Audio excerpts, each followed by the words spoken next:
नमस्कार। The relatable show में आपका स्वागत है। जी हाँ, आप ही का स्वागत है। और आज हम बात करने जा रहे हैं अभी की लेटेस्ट न्यूज़, जो आपने जिसके बारे में थोड़ा न्यूज़ वगैरह में सुना भी होगा, लेकिन उसकी बैक स्टोरी को आप नहीं जानते।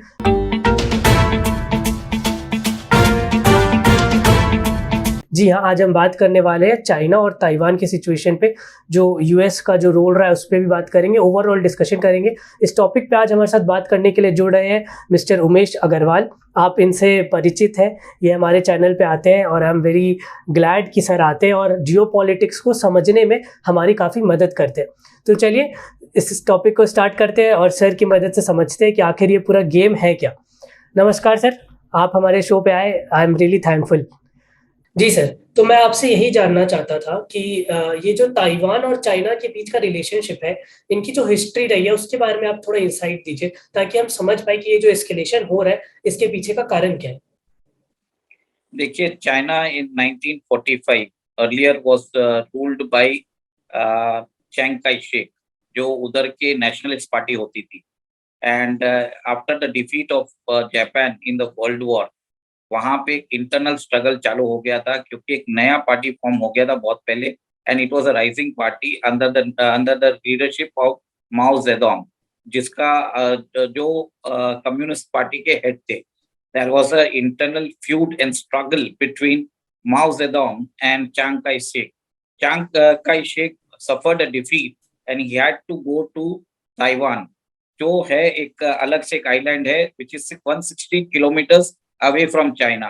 And चाइना पे राज हो गया माओ जेडोंग का, जो सीसीपी के फर्स्ट प्रेसिडेंट भी बने, जनरल सेक्रेटरी भी बने चाइना के। और उसके बाद आज उनकी लेगेसी वो चाइना को रूल कर रहे हैं। तो बेसिकली ये जो अभी रूलर्स थे, मतलब अभी जो ताइवान में रह रहे, वो basically they were the real rulers of mainland China. अगर मैं आपकी बात समझ पा रहा हूँ, तो असल में रूलर वही थे, उनको वहां से भगाया गया माओ के द्वारा, एंड माओ देन समहाउ कब्जा कर लिया उसने मेनलैंड चाइना पे और अब इनको भेज दिया ताइवान। Is it something? या तो सर समथिंग लाइक दैट। या 1949 में 1949 में एक पावर स्ट्रगल हुआ था, जिसके कारण उनको भागना पड़ा और उन्होंने अपनी अलग कंट्री ताइवान के अंदर अपना फर्स्ट गवर्नमेंट फॉर्म किया। और और यहाँ पे चाइना के ऊपर इनका ये माओ जेडोंग का कब्जा बना। And he was the first ruler of independent PRC, जो आप बोल सकते हैं। So अच्छा sir, basically, it is a very big landmass and a small island. या वो देख वेरी सकते हैं, बिग आप मैप में देख लैंडमास सकते हैं। Versus small island. तो मैं यही समझना चाहूंगा सर कि एक तो वो रूलर थे, उनको आपने मार के भगाया, चलो वहां भेज दिया, और अब शायद से जब वो लोग ये बोल रहे हैं कि हमें एक अलग से कंट्री रह के अपनी इंडिपेंडेंस एंजॉय करने दो, तो फिर चाइना को दिक्कत क्या हो रही है? चाइना ने तो भगा दिया ना, उनको अलग कर दिया। इतना बड़ा है चाइना खुद में, फिर अब उनको वो छोटे पार्ट के लिए भी अगर उनको इंडिपेंडेंस चाहिए, तो क्यों इसके पीछे पड़ा है वो? क्या चाइना की फिलोसफी क्या है इसके पीछे sir? China has always followed the policy of expansion. यहाँ पे चाइना के बदले मैं सीसीपी यूज करना चाहूंगा, चाइनीज कम्युनिस्ट पार्टी का। अगर आप देखा जाए, उनका वॉर हुआ था इंडिया के ऊपर भी। They had even conquered the Xinjiang province. उन्होंने बहुत सारी प्रोविंसेस पे, इवन तिब्बत पे कब्जा किया। They have conquered many other places. They have territorial disputes with all their neighbours. China का सबके साथ है। इसके लिए आप देखिए, उनके पास प्रॉब्लम भी था, उनको मकाओ और हांगकांग के लिए भी। एंड आफ्टर इन 1997 उनको ब्रिटेन से वापस मिला हांगकांग। 99 से उनको मकाओ मिला पोर्चुगल से। तो बेसिकली चाइना का एक ही पॉलिसी है, everything they consider is one China. उन्हें अगर ताइवान भी रहेगा, they want Taiwan to be integrated with the mainland, ताकि एक ग्लोबली एक वन चाइना उनको करना ही है। Even in India, in case इनको प्रॉब्लम है with the territory of Arunachal Pradesh, Sikkim and part of eastern Ladakh also. तो चाइना का तो पॉलिसी यही है कि वो जो भी अपने आप को समझता है वो सबके ऊपर क्लेम करेगा और उसके ऊपर एक्सपेंशन करेगा। So this is the part and parcel and the game plan of the CCP. True true, understood. अच्छा, एक चीज मेरे को यहाँ पे अभी फिर भी नहीं समझ में आ रही है, वो ये बात है कि ठीक है, चाइना तो सुपर पावर है और वो चाहते हैं एक्सपैंड करना, लेकिन कंट्रीज लाइक यूएसए, जो कि ताइवान के बहुत अच्छे एलाई है और जिसके वजह से अभी पूरा बखेड़ा भी हुआ है, वो भी बोलते हैं कि we believe in one China one policy, like वो एक ही चाइना पे भरोसा करते हैं, वन चाइना पॉलिसी पे। तो even they don't consider Taiwan a different state. क्यों नहीं बाकी सारे लोग, specially the super power, they why don't they declare Taiwan a independent state? Why don't they confront China? देखिए, यूएस का जो पॉलिसी था during the cold war 1970s या 71 तक या कुछ टाइम तक 1979 तक, they were under they had a very formal relation with the Republic of China, that is Taiwan. और सोवियत यूनियन का जो था उस समय USSR, they supported People's Republic of China.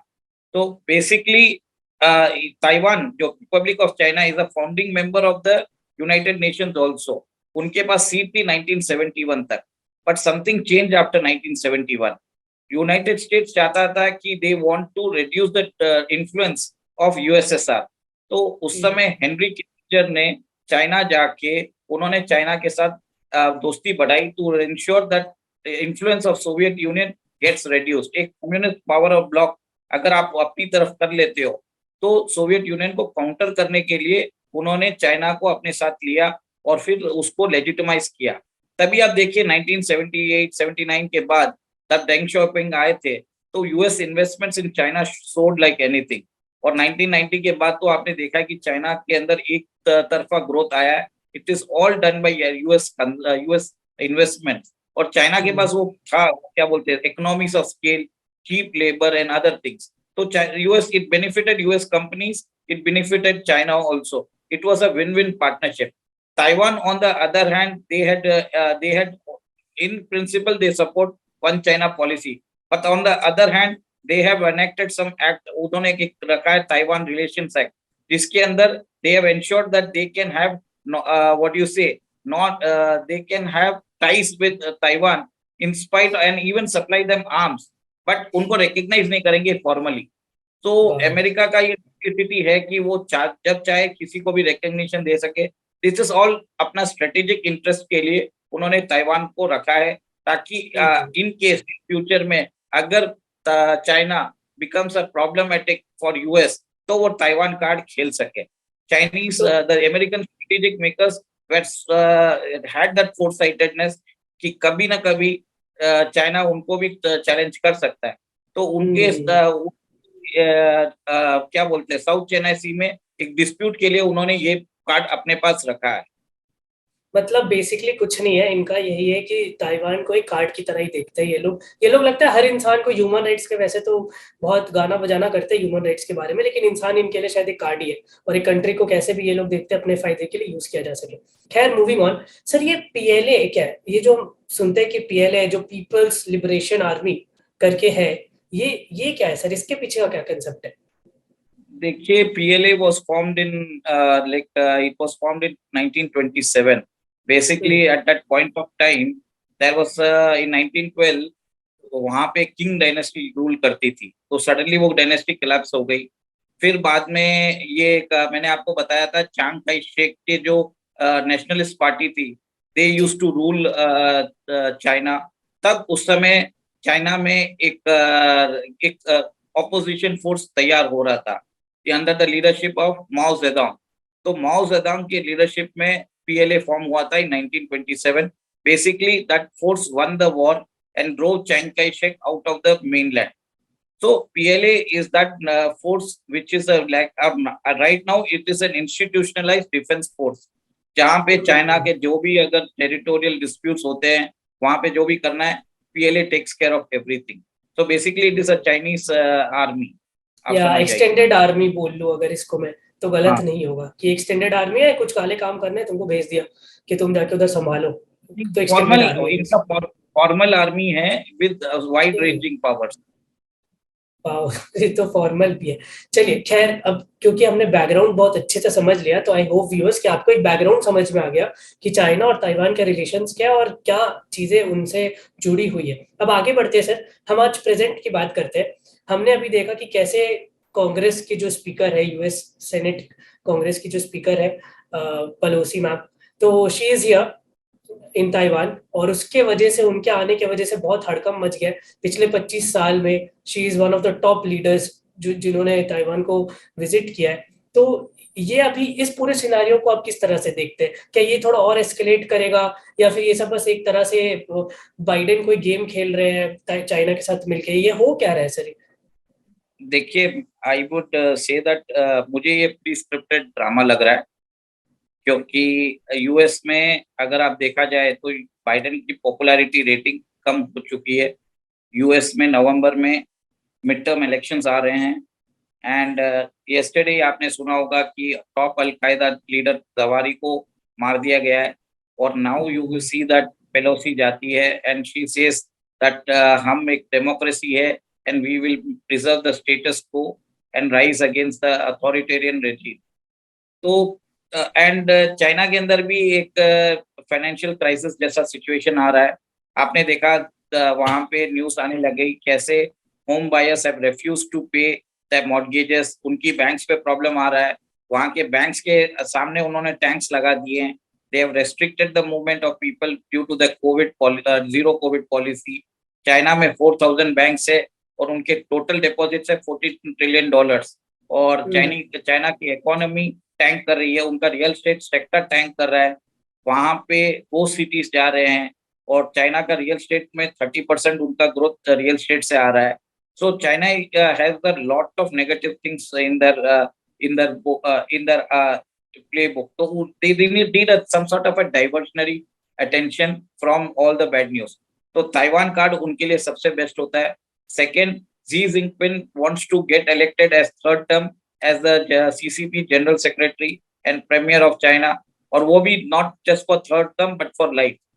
So all these things is the act of bravado, and Xi Jinping का एक बहुत ही बड़ा सपना रहता है कि he wants to be the number one leader of China, even surprising Mao Zedong. उसने अपने नाम से एक डॉक्ट्रिन बना के रखी है, students in China has to learn the Xi doctrine. तो he wants to become the larger than life figure in China.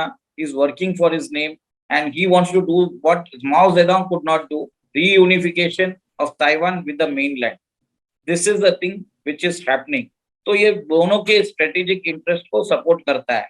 अगर आप देख लीजिए what is actually Taiwan, what has actually China done to actually punish both the against this proposed visit? It has banned imports from Taiwan. मैं बोलता हूँ why don't they ban investments from America? They should ban investment. अगर उनको ये लग रहा है कि अमेरिकन स्पीकर डायरेक्टली अगर ताइवान जा रही है एंड उनके टेरिटोरी उनके सॉवरेनिटी में इंटरफियरेंस है, they should nationalize all the American corporations. उनको करना ही नहीं चाहिए। Why do they have the largest trade relations? इससे जरूरी क्या है? मैं इसी पे आगे आपसे ये जानना चाहूंगा। बिल्कुल मुद्दे पे आते सर, क्योंकि आपने बिल्कुल एकदम सही पॉइंट पे अभी भी आपने जिक्र किया है कि अगर आपको देखा नहीं है तो आप अमेरिका को पकड़ो, आप ताइवान को क्यों पकड़ लो। और इसी से मेरा क्वेश्चन ये आता है कि क्या सर ये भी कोई एक दो सुपर पावर के बीच का एक शायद मिली भगत का एक कोई गेम है जिसके बीच में ताइवान पिसने वाला है? क्योंकि उन्होंने देखा कि कैसे चाइना ने एक्सपोर्ट्स इंपोर्ट्स दोनों बंद कर दिए, कि जो चीज तुम्हें चाहिए वो भी नहीं देंगे ना तुमसे कुछ लेंगे। तो चाइना कहीं ना कहीं ताइवान को पनिश करना चाहता है, और यूएसए कहीं ना कहीं लग रहा है ऐसे कि आग में घी डाल रहा है। वो लोग मना कर रहे हैं कुछ करने को तो वही करे जा रहा है। तो डू यू थिंक, एकदम मैं एक ब्लंटली पूछ रहा हूँ आपसे, कि do you expect a war out of this where you can see China how come anyhow taking over Taiwan, something like this on the cards? देखिए, right now I believe that एक naval blockade हो सकता है। It will be totally surrounding, वहां पे एक air defence restriction zone चला सकता है। ताइवान स्ट्रेट पे बोला जाएगा कि there can be no navigation, और यूएस शिप्स भी आ जाए तो एक चोक पॉइंट जैसा सिचुएशन क्रिएट हो सकता है। Nothing more than happen. I don't feel that China will try to bombard Taiwan जैसे रशिया कर रहा है यूक्रेन से। The basic thing is Taiwan, if it is China will like Taiwan to actually concede defeat through choking. मतलब उनको कोई destruction नहीं करना चाहता। अगर वॉर होगा तो Taiwan will be reduce, Taipei जो उनका सिटी है, बाकी सब सिटीज है, they will be reduce to a rubble. एक वॉर रेवेज कंट्री को नाइदर चाइना लेना चाहेगा ना यूएस लेना चाहेगा, क्योंकि the cost of reconstruction would be immense. And one more thing is, China Taiwan के पास सेमीकंडक्टर इंडस्ट्री है, जो नैनो जो सेमीकंडक्टर इंडस्ट्री में जो चिप्स होते हैं जिनकी साइज 10 mm से कम होती है, उसकी जो मैक्सिमम प्रोडक्शन है 92% of the production comes from Taiwan. So that is very important. वहां अभी तक कोई सी भी कंट्री में वो चिप्स की प्रोडक्शन लाइन नहीं है। ये अभी ऐसा है कि US is trying to get that things get the factories being built and operated in America, but हुआ नहीं है अभी तक। So neither I feel that China, neither America will like to bombard and reduce Taiwan to a rubble. Neither America would like to go in a direct confrontation with China because it doesn't serve any interest. But yes, अगर अगर सोच लेते हैं कि मेरे को करना भी है, तो मैक्सिमम उसमें लॉस रहेगा ताइवान को और लॉस होगा चाइना को, क्योंकि आप समझ लीजिए जो चाइना का इंडस्ट्रियल एरिया है, it is on the eastern coast. जो भी होगा American missiles will hit the coastal cities of China. तो किसको नुकसान है उसमें? अगर चाइना ने रिटर्न किया तो मैक्सिमम अमेरिकन शिप्स को प्रॉब्लम आ सकता है। अमेरिकन एयरबेस जो है, अमेरिकन बेस जो है गुआम में या हवाई में, उनको प्रॉब्लम हो सकता है। ज्यादा कोलैटरल डैमेज अमेरिका को है ही नहीं। The war has shifted to एक चीज मैं यहाँ पे, आप सॉरी टू इंटरप्ट, मैं आपको ये पूछना चाहता हूँ, क्योंकि आप इंटरेस्ट की बात कर रहे हैं और आप बता रहे हैं कि कैसे कुछ खास ये नहीं है, बट फिर मैं ये समझना चाहूंगा कि आखिर ताइवान का रेलिवेंस क्या है यूएसए के पर्सपेक्टिव से? क्या वो बस एक मोहरा है चाइना को कंट्रोल में लाने के लिए, या फिर उसका अलग से कोई स्ट्रेटेजिक, क्योंकि उसकी लोकेशन भी वैसी है कि आपने बताया भी कि नेवल ब्लॉकेज एंड ऑल, तो is it something more than just a मोहरा टू कंट्रोल चाइना, और is it something bigger than this, Taiwan's relevance for USA? देखिए, ताइवान इज स्ट्रेटेजिकली लोकेटेड। अगर ताइवान जाता है तो नेक्स्ट जो country which is in the line of fire will be Japan. Japan और China का Senkaku islands के ऊपर ऑलरेडी डिस्प्यूट चल रहा है। चाइना सीज में ये साउथ चाइना सी में आर्टिफिशियल आइलैंड बना के सब trying to alter the course. तो बहुत सारे डिस्प्यूट्स आ जाएंगे। जापान के अंदर ओकिनावा बेस है यूएस का, उसके ऊपर क्लेम करेगा। फिर बाद में गुआम का बेस है, फिर बाद में हवाई है, हवाई के बाद सीधा यूएस कोस्ट लाइन पे आ जाएगा। The war will shift to the US coast line. But आप देखिए, अमेरिका कहीं भी वॉर अपने कोस्ट लाइन पे नहीं करता। It does the war on the coast, on the border of its adversaries. Russia के अंदर भी अभी रशिया और यूक्रेन के वॉर में कहाँ हो रहा है war? It is happening in the Russian border and in Ukraine. China के अंदर भी वही कर रहा है कि ईस्टर्न फ्लैंक और ईस्टर्न पार्ट ऑफ चाइना को ताइवान के साथ पिट कर रहा है। और दोनों कंट्री अगर वॉर पे जाती है तो किसको नुकसान है, वो बताइए। तो Taiwan is being used as a card to actually undermine the growth of China. And सब लोग बोल रहे हैं कि US is a finish power. मैं नहीं मानता हूँ। Americans are very smart. उन्हें मालूम है कब बात करना, कब नहीं करना। उनके पास उनकी जो मिलिट्री स्पेंडिंग है $800 बिलियन की है, और नेक्स्ट 9 कंट्रीज भी मिला के उनको बीट नहीं कर सकते। So you can not under estimate the Americans. उनका एक बहुत ही स्ट्रेटेजिक इंपॉर्टेंस है, and they are trying to escalate the war. They are trying to ensure that China spends too much on this war, ताकि जाके एक implosion हो जाए China का। चाइना अंदर से क्रैक होके ऐसा हो, इम्प्लोड हो जैसे यूएसएसआर हुआ था। इवन रशिया, अगर हम रशिया को भी अभी देखेंगे तो हालत तो वही है। भले वो सुपर पावर मिलिट्रीली है, बट अंदर से इकोनॉमिकली तो खोखला हो चुका है रशिया भी। अच्छा, मूविंग ऑन सर। मैं यहाँ पे मैं आपको थोड़ा सा, I have a different opinion. Russia को जब 2014 में it wanted to conquer Crimea, 1 ही मिनट में कर लिया था, 1 डे में।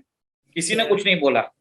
अभी यूक्रेन वॉर में अगर वो जा रहा है वॉर पे, it is doing according to its vision will. उनको डॉनबास लेना है, डॉनबास ले गया। उनको कार्किव लेना है, उनको कार्किव ले रहा। ओडेसा लेना है, ओडेसा ले रहे।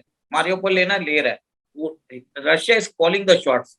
लोग सोचते हैं कि Russia is the spent power. On the contrary, Russia is the most powerful nation in the world, more than United States also. अगर पुतिन चाहे तो आज कहीं भी जाके उसको, he does not have any restrictions. China के अंदर भी आपको, you can not take unilateral decision. वहां पे भी सीसीपी का पोलिट ब्यूरो होता है, 7 मेंबर बॉडी होती है। अमेरिका में भी अमेरिकन प्रेसिडेंट ही is considered to be a strongest man, but वहां के जो सिस्टम्स है जो अमेरिकन प्रेसिडेंट के पावर्स को लिमिट कर देते हैं.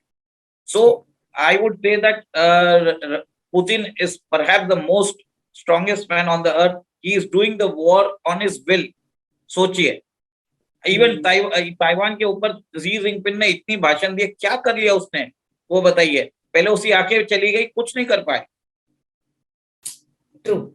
मैं ये पॉइंट पे चलो कहीं ना कहीं मुझे लग रहा था कि मुझे ऐसा लगता है कि इकोनॉमिकली हालांकि रशिया को बहुत अंतर पड़ रहा है और इस वॉर की वजह से भी बहुत पड़ रहा है. हालांकि मैं ये मानता हूँ कि मिलिट्री के लेवल पे और इंटेलिजेंस के लेवल पे और प्लस कहीं ना कहीं एक रिलेशनशिप जो होता है लीडर का बाकी कंट्रीज के साथ, उस लेवल पे रशिया बहुत आगे है बाकी कंट्रीज के, जैसा लोग समझते हैं रशिया को से कहीं आगे. खैर मूविंग ऑन सर, मैं आपसे ये समझना चाहूंगा कि इंडिया का क्या लेना देना है इसमें. अगर आप देखोगे तो इंडिया के न्यूज चैनल्स तो उसको ऐसे कवर कर रहे हैं कि इंडिया ही में हो रहा है ये सब कुछ. तो खैर मैं आपका टेक लेना चाहूंगा कि इंडिया के रेलेवेंस पे, इंडिया के पर्सपेक्टिव से आप कितना रेलिवेंट मानते हैं इस एस्केलेशन को. देखिए, पहले रशिया और यूक्रेन का वॉर चालू हुआ फरवरी में, और अभी अगस्त में ताइवान और चाइना का बोल रहे हैं एक तरह से ब्लॉकेट चालू होगा, क्योंकि China will never keep quiet. Xi Jinping कुछ ना कुछ करना चाहेगा ताकि एक फेस सेवियर उसको मिले. तो India is keeping a very close watch on the situation. India will not interfere, it will remain neutral, और it will try to figure out कि क्या हो रहा है. But certainly India would like Taiwan का जो स्टेटस को maintain रहे, ताइवान इंडिपेंडेंट रहे, क्योंकि जो सेमीकंडक्टर इंडस्ट्री है उसकी चिप्स की बात, उसका इन्वेस्टमेंट का बात भी चल रहा है. तो बहुत सारे रिलेशंस हो रहे हैं इंडिया और ताइवान के बीच में, इकोनॉमिक रिलेशंस. और अभी आपने देखा है गवर्नमेंट ने पीएलआई स्कीम भी, परफॉर्मेंस लिंक्ड इंसेंटिव स्कीम भी इंट्रोड्यूस की है उसके लिए. तो स्ट्रेटेजिक इकोनॉमिक पॉइंट से बढ़िया है. And I would prefer that India remain silent. India को कुछ करना जरूरी नहीं है. भारत को just keep wait and watch, because ये उनका प्रॉब्लम नहीं है. यहाँ पे स्टेक, सबसे ज्यादा स्टेक अमेरिका का है, ऑस्ट्रेलिया का है, यूके का है, जापान का है. इन लोगों का स्टेक ज्यादा है. तो इन लोगों को करने दीजिए. Let us not even get involve right now. हमें अपना बॉर्डर सिक्योरिटी, अपना जो ईस्टर्न फ्लैंक है उसको स्ट्रॉन्ग करना चाहिए. We should now post more people on the border, और वहां पे एक एग्रेसिव मिलिट्री पोस्चर अपने को रखना चाहिए, ताकि चाइना को ऊपर एक प्रेशर बनता रहे. और कुछ करने की जरूरत नहीं है. But we have to be guarded, we have to be very much alert, because China का भरोसा नहीं. अच्छा, मैं सर आपसे एक बहुत ब्रीफ में एक लास्ट क्वेश्चन पूछना चाहूंगा कि हमने ताइवान के बारे में बात किया, चाइना, इंडिया, रशिया, जापान को भी टच किया, लेकिन हमने ताइवान के पर्सपेक्टिव से नहीं देखा. तो मेरा आपसे लास्ट क्वेश्चन इसी पे होगा कि ये जो ताइवान का पर्सपेक्टिव है, जो उनकी प्रेसिडेंट है, उनको आपने भी एक आर्टिकल इसके बारे में दिसंबर में ही लिख दिया था, जिसमें you quoted her as an iron lady, right? तो उनका क्या रोल है, आपको उनका क्या टेक लगता है इसको, इन सब पे उनका क्या टेक होगा आपके हिसाब से? देखिए, 1999 तक Taiwan was a military country, autocratic nation था. डेमोक्रेसी आई थी 1999 में. एंड 5-6 साल पहले they elected Tsai Ing wen as the president of Taiwan. President and as being a president of Taiwan, उन्होंने सीधा बोल दिया है that she does not have any plans to get her nation unified with China. उनको एक ही चीज है, Taiwan will remain an independent nation, status को मेंटेन रहेगा. And she wants to carry the aspirations of the majority Taiwanese who consider them as Taiwanese rather than Chinese. So I believe that Taiwan को इस China में मर्ज करने का कोई मतलब भी नहीं रह जाता, क्योंकि ताइवान का अगर जीडीपी देखें तो it is close to around $70,000, जबकि चाइना का चाइना का पर कैपिटा इनकम है $20,000 या $21,000. वो same per capita income of Taiwan है $70,000. कहाँ पे मेल खाएगा? वन. सेकेंड, जो वहां पे डेमोक्रेसी है, जो चीज है आप प्रोटेस्ट कर सकते हो, यू कैन हैव एनीथिंग, तो सब कुछ जो फ्रीडम है, they value themselves as more Taiwanese, because they consider themselves to be a distinct of China. And मेरा एक और एक चीज मानना है कि साई इंग-वेन, अगर देखा जाए, was the first women to actually warn the WHO about the Wuhan Chinese virus. उनकी कंट्री को फर्स्ट वेव और सेकेंड वेव में कोई प्रॉब्लम नहीं हुआ. In fact during the first wave वहां पे इलेक्शंस हुए थे ताइवान में, एंड शी वाज री elected for the second time. So she is actually, अगर आप देखा जाए, she is a very short lady. She is not charismatic, but जहां पे भी अगर देखा जाए मिलिट्री प्रिपेयर्डनेस देख लीजिए वहां के, she has bot arms from United states. उनके जितने भी मतलब जो मिसाइल सिस्टम्स है, she is keeping a country ready for war. आज भी ड्रिल्स हुए वहां पे, अंडरग्राउंड बंकर्स बना दिए.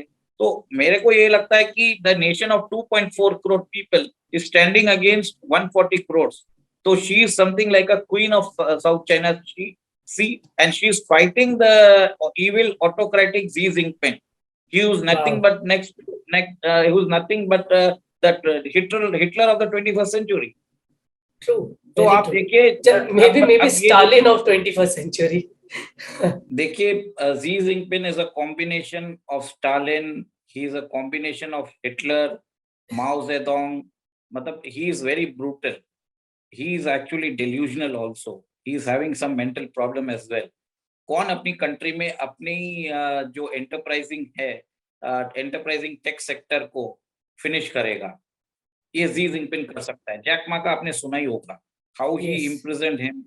और उनकी जो टेक कंपनी है उसका वैल्यूएशन आज 1/10 हो चुका है. There is a destruction of market capitalization of Chinese tech industry by $1.5 trillion just to maintain his popularity in China, and he was overshadowed by Jack Ma's popularity. मुझे तो ये लगता है कि Chinese people should elect Jack Ma for the president of China rather than this idiot evil Xi Jinping. But I feel they don't have any such option. वहाँ election वगैरह का मेरे को लगता नहीं कुछ होता होगा. It's all in their hands. Yes, that can happen surely if China implodes like Soviet Union. मैंने आपको ये भी बता रहा था कि the real reason that the Taiwan card is being played now to make China to spend on the defense, unproductive चीजों पे डाल जाओ. उनकी चाइनीज इकोनॉमी ऑलरेडी प्रॉब्लम कर रही है, फॉल्टर कर रही है. इस टाइम पे अगर वॉर होता है, कुछ होता है, it hurts the Chinese economy. और अगर जॉब्स नहीं होगा तो इंटरनल प्रॉब्लम्स, डिसेंट चालू हो जाएगा चाइना में, एंड इट कैन स्नोबॉल. आपने देख ही लिया था कि क्या हुआ था. एवरग्रांड का जो $300 बिलियन का डेप्ट डिफॉल्ट हुआ है, उसके बाद क्या हो रहा है आपको मालूम पड़ रहा है. Yes. टैंक उतार दिए लोगों ने, मतलब literally tanks are on the road. Yes, तो तियानमेन स्क्वायर जैसा सेकंड 2.0 भी हो सकता है, और सीसीपी के existence is under threat, this I feel. और आपको एक और एक चीज बताता हूँ, चाइना का जो डेप्ट टू जीडीपी रेशियो है, इट्स 300%. मतलब अगर इकोनॉमी, उनकी इकोनॉमी अगर 17% है, तो उनका डेप्ट है $51 to $52 ट्रिलियन. तो $35 ट्रिलियन का ब्लैक होल है. और चाइना, दिस चाइनीज इकोनॉमी, ये चाइना कभी भी फट सकता है, अंदर से इम्प्लोड हो सकता है. इम्प्लोजन बोलते हैं कि खत्म हो जाएगा. देयर कैन बी 7 स्टेट्स हो सकता है चाइना का, अभी जैसा यूनिफाइड चाइना का मैप दिख रहा है. Wow, that is a very bold statement. Moving on sir, अब मैं अपने बिल्कुल लास्ट पे आ चुका हूँ. तो कंक्लूड करने से पहले बस मैं आपसे एक सवाल पूछना चाहता हूँ जो शायद पूरी दुनिया में उठ रहा होगा, कि अब जो सिचुएशंस बन रहे हैं, जैसे कि आपने बताया कि इंटरनल प्रॉब्लम्स ऑलरेडी अगर स्टार्ट हो जाते हैं, अगर बहुत ज्यादा बढ़ जाते हैं, तो वो डिसइंटीग्रेशन की तरफ भी बढ़ जाता है वो देश. मैं आपसे बस एकदम खुल के पूछना चाहता हूँ कि डू यू थिंक कि वॉर होगा? जितने शॉर्ट में अगर आप ये बता पाए सर कि war is on the cards और not, what do you predict? There will be no war, but there will be a naval blockade. There will be a time like both the countries will try to what do you say, outsmart each other. और China चाहे तो एक छोटा सा कोई island लेके वो बता सकता है it can claim victory, because Xi Jinping को एक फेस सेविंग मेजर भी चाहिए. यूएस अलाउ भी कर दे, ठीक है, एक छोटा सा आइलैंड आप ले लीजिए, एंड ताइवान को बोल दे कि चलो कुछ ना कुछ तुम वहां पे भी उनकी लीडरशिप को बोल दे कि चलो you better accept some sort of concession. एकदम से यूनिलैटरी मना मत करो, डिफ्यूज करो टेंशंस. तो वो सब बिहाइंड द डोर्स ये एक स्क्रिप्टेड ड्रामा है जो चल रहा है, and United States is playing the game very sharply, and हमें जो दिखाया जा रहा है वैसा नहीं है. It is all a बिल्कुल pre-scripted drama. बिल्कुल. और यूएस ने शायद फिर से एक और कॉन्फ्लिक्ट एशिया में अब शुरू कर दिया है. इराक से पेट नहीं भरा, लीबिया से पेट नहीं भरा, यूक्रेन से पेट नहीं भरा, अफगानिस्तान से पेट नहीं भरा, तो अब हम ताइवान की तरफ शायद बढ़ रहे हैं. इसी के साथ मैं एक और आपको इंफॉर्मेशन देना चाहूंगा. इंडिया और यूएस अभी हिमालय में they are going to conduct, Uttarakhand में they are going to conduct joint exercises. So US wants to ensure that the part of India, China, Taiwan remains unstable. Even Russia और Ukraine भी unstable रहे. The basic thing is, अब अभी आप देखा जाए तो रशिया, इंडिया और चाइना का एक एक्सिस फॉर्म होने जैसा लग रहा था. तो what United States is doing right now is it's trying to create conflicts between Russia and Europe through this Russia-Ukraine war. India China का कॉन्फ्लिक्ट क्रिएट कर रहे हैं.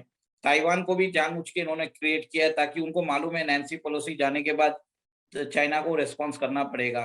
सो they are very well crafted and this is a premeditated war. I believe so. So इसका जो होगा वो war अगर US चाहेगा तो होगा, लिमिटेड स्केल में होगा और वो भी प्री स्क्रिप्टेड है.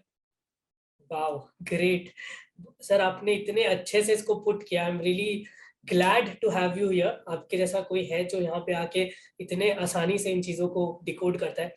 इसी के साथ सर हम इस वीडियो को कंक्लूड करते हैं. व्यूअर्स, अगर आपको हमारा कंटेंट पसंद आ रहा है तो चैनल को सब्सक्राइब करो, इस वीडियो को लाइक करो, शेयर करो, लोगों तक पहुंचाओ. हमारे डिस्क्रिप्शन में जाओ, इंस्टाग्राम पेज को फॉलो करो, फेसबुक पेज को फॉलो करो और हमारे साथ जुड़े रहो. इसी के साथ इस वीडियो को कंक्लूड करते हैं. जय हिंद. जय हिंद.